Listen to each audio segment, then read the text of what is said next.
मैं रोली पांडे आपका स्वागत करती हूँ मेरे यूट्यूब चैनल पे। पिछले वीडियो में हमने देखा था केवीएस और सुपरटेट के साइंस सिलेबस को।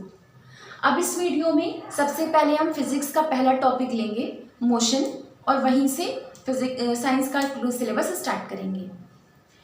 तो मोशन को स्टार्ट करने से पहले सबसे पहले हम थोड़ा सा फोर्स के बारे में बात कर लेते हैं, क्योंकि मोशन और फोर्स दोनों ही इंटर रिलेटेड है। जब भी किसी ऑब्जेक्ट पर फोर्स अप्लाई किया जाता है तो उसी फोर्स की वजह से उस ऑब्जेक्ट के पोजीशन में जो चेंज आता है उसी को हम मोशन कहते हैं। मतलब अगर किसी चीज़ पर फोर्स अप्लाई किया जा रहा है तो फोर्स अप्लाई करने पे जो भी उसकी पोजीशन में चेंज आ रहा है उस चेंज को हम मोशन कहते हैं। तो किसी भी ऑब्जेक्ट पे फोर्स अप्लाई करने पर या तो हम उसको मोशन में ला सकते हैं, या तो मोशन की स्पीड को बढ़ा सकते हैं, या तो उसे रेस्ट में ला सकते हैं। फिलहाल हम इसका जो पहला केस है कि किसी भी ऑब्जेक्ट पर जब फोर्स अप्लाई किया जाता है तो उसके लोकेशन में, उसकी पोजीशन में जो चेंज आता है उसी चेंज को हम मोशन कहते हैं। तो हम मोशन के बारे में सबसे पहले पढ़ेंगे। हमारे आसपास जितनी भी चीज़ें हैं वो सारी चीज़ें या तो मोशन में हैं या तो रेस्ट में हैं। अगर हम बुक्स की बात करें या फिर वॉल्स की बात करें, रूम की बात करें, तो ये सारी चीज़ें स्टेशनरी हैं, मतलब रेस्ट में हैं। और पर्सन हैं, आसपास के लोग हैं या व्हीकल्स हैं, ये सारी चीज़ें मोशन में हैं। तो force is required for motion as well as for rest. किसी भी ऑब्जेक्ट को मोशन में लाने के लिए या रेस्ट में लाने के लिए फोर्स की ज़रूरत होती है। फोर्स अप्लाई किया जाता है और जो चेंज आता है उसकी पोजीशन में, उसी चेंज को मोशन कहते हैं। मोशन हमेशा रिलेटिव होता है।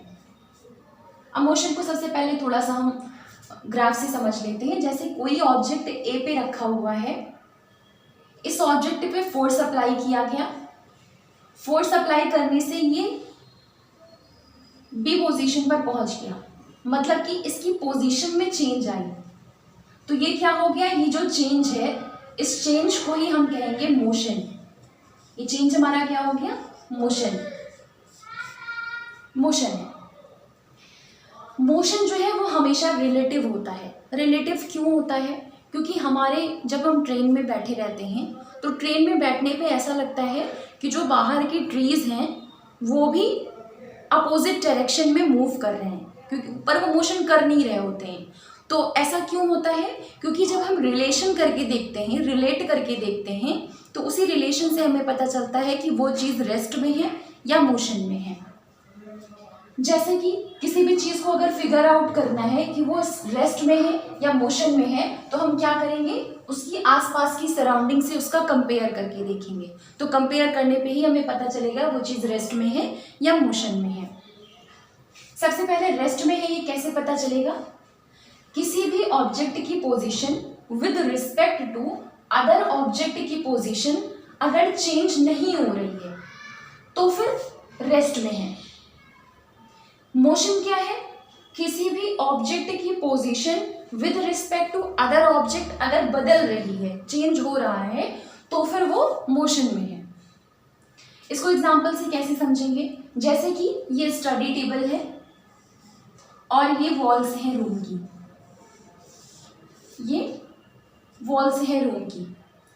तो हमको अगर पता करना है कि स्टडी टेबल रेस्ट में है कि मोशन में है, तो उसको पता करने के लिए क्या करेंगे,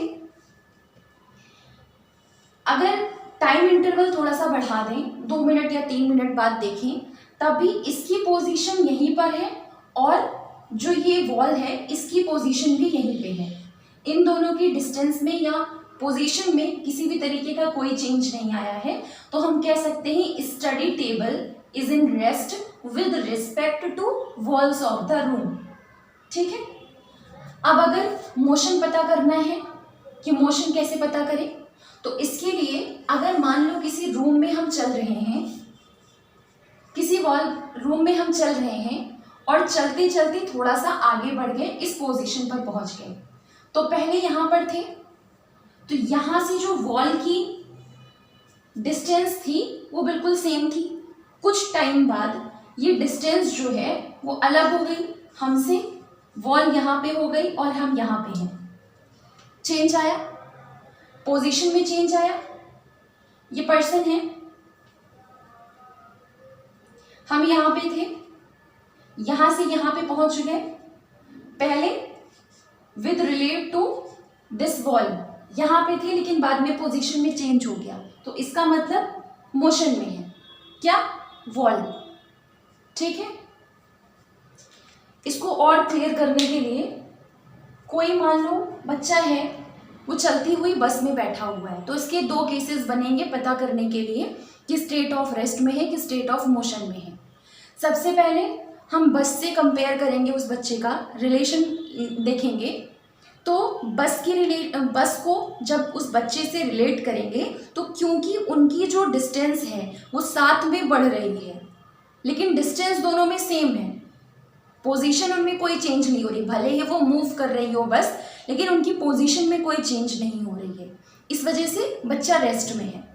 मोशन में पता करना है, तो मोशन में पता करने के लिए जब बाहर की चीज़ों से कंपेयर करेंगे, तो बाहर की चीज़ों से कंपेयर कर रहे हैं तो जो ट्रीज़ हैं वो हमें लगेगा अपोजिट डायरेक्शन में बढ़ रही हैं, तो अपोजिट डायरेक्शन में बढ़ने का मतलब क्या है, हम कहेंगे जो बाहर की ट्रीज़ हैं वो मोशन में है with respect to child, with respect to boy, क्योंकि बॉय खुद को ऑब्जर्वर की तरह देख रहा है ना, खुद को रेस्ट में रख रहा है, रेस्ट में रखने के बाद देख रहा है बाहर की सराउंडिंग में जो ट्रीज़ हैं वो मोशन में है कि रेस्ट में है, तो उसके रिस्पेक्ट में जो ट्रीज़ हैं वो मोशन कर रहे हैं, क्योंकि वो अपोजिट डायरेक्शन में भागते हुए दिखाई पड़ेंगे, उनकी पोजीशन नहीं चेंज हो रही है, लेकिन बच्चे के रेस्ट में होने की वजह से उनकी पोजीशन में चेंज आ रहा है।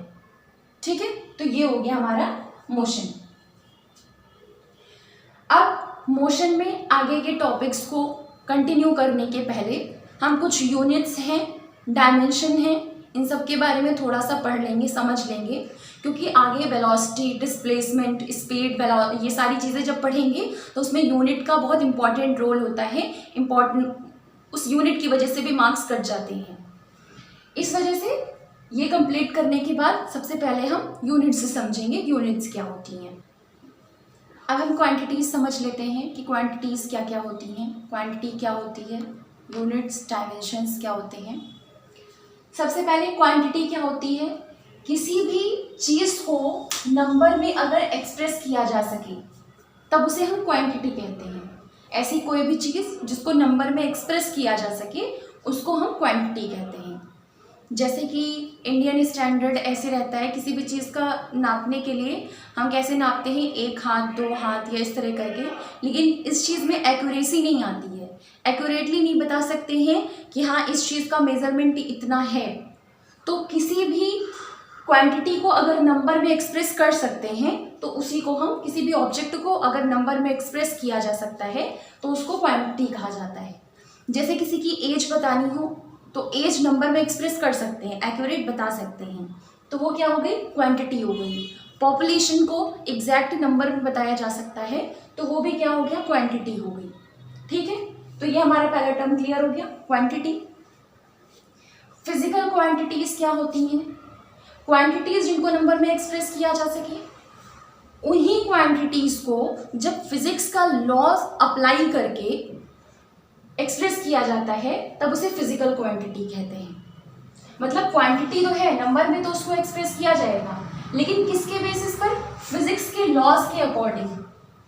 फिजिक्स के लॉज के अकॉर्डिंग जब किसी क्वांटिटी को एक्सप्रेस किया जाता है तो उसको कहते हैं फिजिकल क्वांटिटी, वो हमारी होती है फिजिकल क्वांटिटी। फिजिकल क्वांटिटीज दो टाइप की होती हैं, पहली है स्केलर क्वांटिटी और दूसरी है वेक्टर क्वांटिटी।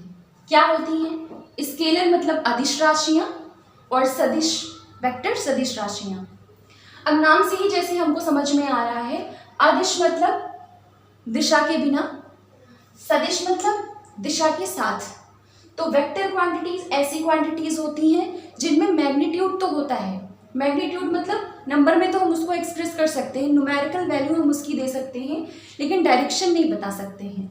तो वो होती हैं ऐसी राशियां, ऐसी क्वांटिटीज होती हैं वेक्टर क्वांटिटीज। जैसे कि वेलोसिटी या डिस्प्लेसमेंट, कोई भी चीज़ अगर यहाँ इस पॉइंट से इस पॉइंट तक डिस्प्लेस हुई तो किस डायरेक्शन में डिस्प्लेस हो रही है ये अगर हम बता दे रहे हैं, अगर उसकी डायरेक्शन बता दे रहे हैं तो वो हो गया वेक्टर क्वांटिटी। स्केलर क्वांटिटी से किसी चीज़ का अगर हम मास बताते हैं तो मास किसी चीज़ का बताने में डायरेक्शन बताने की ज़रूरत नहीं पड़ती है, उसमें डायरेक्शन नहीं होती है, तो वो हो गई स्केलर क्वांटिटी। डेंसिटी बताते हैं, डेंसिटी में मास और वॉल्यूम बताया जाता है लेकिन उसकी डायरेक्शन नहीं बताई जाती है, तो डायरेक्शन नहीं बता रहे इस वजह से वो क्या हो गई स्केलर क्वांटिटी। अब कोई ऑब्जेक्ट है वो अगर यहाँ से यहाँ तक मोशन किया तो मोशन करने पर जो यहाँ से यहाँ तक की डिस्टेंस है वो हमने एज इट इज बिना डायरेक्शन बताए बता दी, तब उसको हम डिस्टेंस कहते हैं। अब क्योंकि डायरेक्शन नहीं बताया है तो वो डिस्टेंस हो गई, स्केलर क्वांटिटी हो गई। अगर डायरेक्शन हमने बता दिया तो वो डिस्प्लेसमेंट हो गया और वो हो गई हमारी वेक्टर क्वांटिटी। फिर यूनिट ऑफ मेजरमेंट क्या होता है? किसी भी क्वांटिटी को मेजर करने के लिए उस क्वांटिटी के लिए एक पर्टिकुलर स्टैंडर्ड तैयार कर दिया जाता है, एक मानक बना लिया जाता है कि इतनी चीज़ को हम ये मानक देंगे, इसको जैसे किलोग्राम है, 1 किलो को 1000 ग्राम बोलेंगे, सॉरी 1000 ग्राम को 1 किलो मान लेंगे। इसी तरीके से करके नापने के लिए किसी क्वांटिटी को एक स्टैंडर्ड बना लिया जाता है। फ्रेंच में मतलब फ्रेंच के लोगों ने और ब्रिटिशर्स ने, व्यापारियों ने अपना अपना एक अलग अलग मानक बनाया हुआ है किसी भी चीज़ को नापने के लिए। तो यूनिट ऑफ मेजरमेंट क्या हो गया? जब किसी भी क्वांटिटी को नापने के लिए उस क्वांटिटी के लिए एक स्टैंडर्ड तैयार कर लिया जाता है, एक मानक बना लिया जाता है, तब वो हमारा मेजरमेंट हो जाता है। 2 टाइप की होती हैं यूनिट्स, एक होती है फंडामेंटल यूनिट और एक होती है डिराइव्ड यूनिट। जो भी स्टैंडर्ड बनाया जाता है जैसे कि मास है, किलोग्राम है, ये सारे जो भी मानक तैयार कर रहे हैं हम, वो अगर एक दूसरे पे निर्भर नहीं कर रहे हो, अगर वो इंडिपेंडेंट हो, केवल मीटर है या फिर केवल लेंथ है, जब ये चीज़ बताई जा रही है तो हमको इसमें लेंथ और मीटर, जैसे मैं एग्जांपल से समझाती हूँ। जैसे लेंथ है, लेंथ की यूनिट होती है मीटर। मास है, मास की यूनिट होती है किलोग्राम। ठीक है, तो इन दोनों के लिए हमने सिर्फ एम और केजी इन्हीं दोनों यूनिट्स से एक्सप्रेस कर दिया। अब हमको दूसरा स्टैंडर्ड इसमें ऐड नहीं करना पड़ा, ये इन दोनों की अपनी एक इंडिपेंडेंट यूनिट हो गई। ठीक है, तो ये फंडामेंटल यूनिट हो जाएगी। डिराइव्ड यूनिट क्या होती है? जब एक या एक से ज़्यादा स्टैंडर्ड्स, जब एक या एक से ज़्यादा यूनिट्स एक साथ कंबाइन करके बताई जाती हैं, मतलब एक दूसरे पे डिपेंड होती हैं, तभी किसी क्वांटिटी को एक्सप्रेस किया जा सकता है, तो फिर वो डिराइव्ड यूनिट होती है। जैसे कि फोर्स है, फोर्स का फॉर्मूला क्या होता है? मास इंटू एक्सेलरेशन होता है। मास की यूनिट क्या हो गई? किलोग्राम। एक्सेलरेशन क्या हो गया? मीटर पर सेकेंड स्क्वायर। तो इसकी यूनिट क्या हो गई? डिराइव्ड यूनिट किलोग्राम मीटर पर सेकेंड स्क्वायर। ठीक है, किलोग्राम मीटर पर सेकेंड स्क्वायर। तो किलोग्राम है, मीटर है, सेकेंड है, तीन क्वांटिटीज है, एक साथ कंबाइन करके ये फोर्स को बता रही हैं, तो फिर ये क्या हो गई? डिपेंडेंट यूनिट हो गई, तो इसलिए ये क्या हो गई? Derived unit. ऐसे ही प्रेशर की बात करें तो प्रेशर क्या होता है? Force upon area. फोर्स का भी हमने देखा किलोग्राम मीटर पर सेकेंड स्क्वायर होता है, किलोग्राम मीटर पर सेकेंड स्क्वायर, और एरिया हो गया हमारा मीटर का स्क्वायर। अब ये स्क्वायर से मीटर कैंसिल हो गया, तो प्रेशर की यूनिट क्या बन गई? किलोग्राम पर मीटर सेकेंड स्क्वायर। ठीक है, अब इसमें किलोग्राम आया है, मीटर आया है, सेकेंड स्क्वायर आया है, तो ये डिपेंडेंट है। ये 2-3 स्टैंडर्ड्स हैं जिनको एक साथ लेकर के कंबाइन करके तब हमने प्रेशर की यूनिट बताई है, तो ये क्या हो गई? Derived unit. ये हमारी यूनिट्स हो गई। इसके अलावा अलग अलग कंट्रीज़ ने अपना अलग अलग स्टैंडर्ड बनाया है किसी भी चीज़ को मेज़र करने के लिए, तो इसको हम समझेंगे आगे। मेजरमेंट्स को करने के लिए अलग अलग कंट्रीज़ ने अपना अलग अलग सिस्टम बनाया, जैसे कि FPS जो कि ब्रिटिशर्स लेके आए थे, CGS जिसको फ्रेंच लेके आए थे, और MKS जो मर्चेंट्स थे, व्यापारी लोग थे, उन लोगों ने इस सिस्टम को स्टार्ट किया था। तो तो इस तरीके से 3 सिस्टम्स थे, एफपीएस सिस्टम, सीजीएस सिस्टम और एमकेएस सिस्टम। एफपीएस सिस्टम, ये तीनों क्या है, ये तीनों किस चीज़ को मेज़र करने के लिए हैं? पहला लेंथ, मास और टाइम, इन तीनों चीज़ों को मेज़र करने के लिए इसको बनाया गया है। ब्रिटिशर्स में लेंथ को मेज़र करने के लिए फुट बनाया गया, फुट यूनिट दी गई। मास को मेज़र करने की यूनिट पाउंड और टाइम को मेज़र करने की यूनिट सेकेंड, एफपीएस सिस्टम। ठीक है। फिर फ्रेंच ने जो सीजीएस सिस्टम दिया था उसमें लेंथ को मेज़र करने के लिए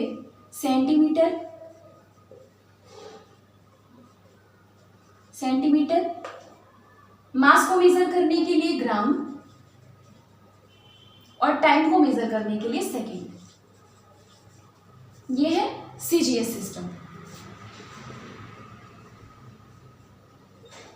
सीजीएस सिस्टम को मैट्रिक सिस्टम भी कहा जाता है, मैट्रिक सिस्टम भी कहा जाता है। थर्ड, जो मर्चेंट्स ने अपना सिस्टम, मर्चेंट्स जो सिस्टम लेके आए थे यूनिट्स के लिए, वो एमकेएस था। लेंथ को मेजर करने के लिए मीटर, मास को मेजर करने के लिए किलोग्राम और टाइम को मेजर करने के लिए सेकेंड, एमकेएस सिस्टम,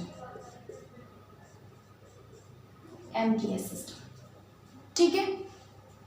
पर क्योंकि हर एक कंट्री का अपना अलग अलग स्टैंडर्ड था, इस वजह से व्यापार करने के लिए अलग अलग देशों में कोई दिक्कत ना हो, इस वजह से 1960 में अंतरराष्ट्रीय नापतोल अधिनियम ने इन सारे में से एक सिस्टम को चूज किया जो कि व्यापार करने के लिए सबको उसी को फॉलो करना पड़ेगा। उन्होंने इन तीनों में सबसे ज्यादा बेस्ट एमकेएस सिस्टम को माना। ठीक है। अब एमकेएस सिस्टम में थोड़ा बहुत बाद में एक्सपैंड किया गया, थोड़ा बहुत उसको संशोधन किया गया। संशोधन में इतना कि एमकेएस को रखा गया, इसके अलावा कुछ और यूनिट्स को इसमें जोड़ दिया गया, जैसे कि 7 फंडामेंटल यूनिट और इसमें ऐड की गई। इनके अलावा 5 फंडामेंटल और यूनिट ऐड की गई और 2 सप्लीमेंट्री यूनिट्स ऐड की गई। तो फंडामेंटल यूनिट्स कौन कौन सी हैं? फंडामेंटल यूनिट्स और 2 है आपकी सप्लीमेंट्री, 2 है supplementary unit, supplementary. Fundamental unit में लेंथ, मास,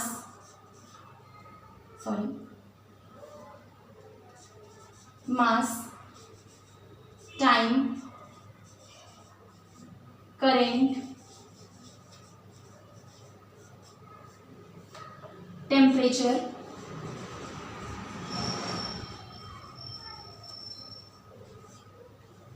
ल्यूमिनस इंटेंसिटी,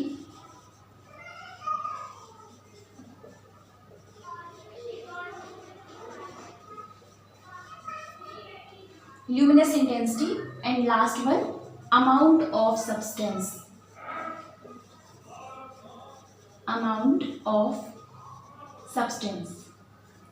अब इन सारी यूनिट्स के लिए एक एक कोड दिया गया। लेंथ के लिए L, मास के लिए M, टाइम के लिए T,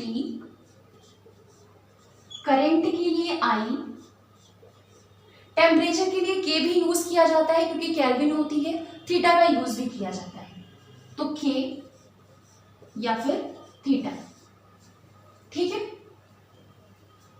K या फिर थीटा। ल्यूमिनस इंटेंसिटी के लिए कैंडेला, तो उसके लिए C कोड यूज किया जाता है। अमाउंट ऑफ सब्सटेंस जो है केमिस्ट्री का टर्म है, इस वजह से इसको किसी तरीके का कोई कोड नहीं दिया गया। अब इनकी यूनिट्स क्या क्या है? लेंथ की metre, mass kilogram, time second, current,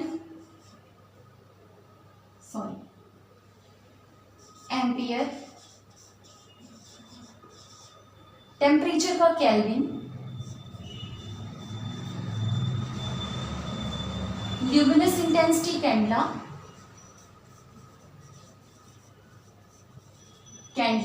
और अमाउंट ऑफ सब्सटेंस के लिए मोल। ये इनकी यूनिट्स हैं जिनको 7 फंडामेंटल यूनिट्स बोला जाता है। ये एमकेएस सिस्टम में आती हैं, जो कि इन तीनों सिस्टम में से सबसे बेस्ट सिस्टम बताया गया और सारी स्टैंडर्ड्स के लिए सारी कंट्रीज में इसी सिस्टम को फॉलो करने के लिए माना गया। अब ये हमारी 7 फंडामेंटल यूनिट्स हो गई। बाकी की सप्लीमेंट्री यूनिट्स कौन कौन सी हैं? 2 सप्लीमेंट्री यूनिट्स होती हैं, एक है रेडियन और दूसरा है स्टेरेडियन। ये दोनों आपकी सप्लीमेंट्री यूनिट्स हो गई। ठीक है, ये यूनिट है। क्वांटिटीज कौन सी हैं इसके लिए? सॉलिड एंगल स्टेरेडियन के लिए, सॉलिड एंगल स्टेरेडियन के लिए क्वांटिटी है, और रेडियन की क्वांटिटी है प्लेन एंगल। प्लेन एंगल के लिए रेडियन का यूज किया जाता है, रेडियन यूनिट का यूज किया जाता है, और सॉलिड एंगल के लिए स्टेरेडियन यूनिट का यूज किया जाता है। ये हमारा हो गया यूनिट एंड डायमेंशन। डायमेंशन क्या होता है? किसी भी क्वांटिटी के दोनों तरफ जब ब्रैकेट लगा दिया जाता है, ब्रैकेट से उसको बंद कर दिया जाता है, तब उसे डायमेंशन कहते हैं। डायमेंशन या फिर बीमा हिंदी। तो ये हो गया हमारा आज का लेक्चर। अब नेक्स्ट क्लास में हम टाइप्स ऑफ मोशन से स्टार्ट करेंगे। Thank you.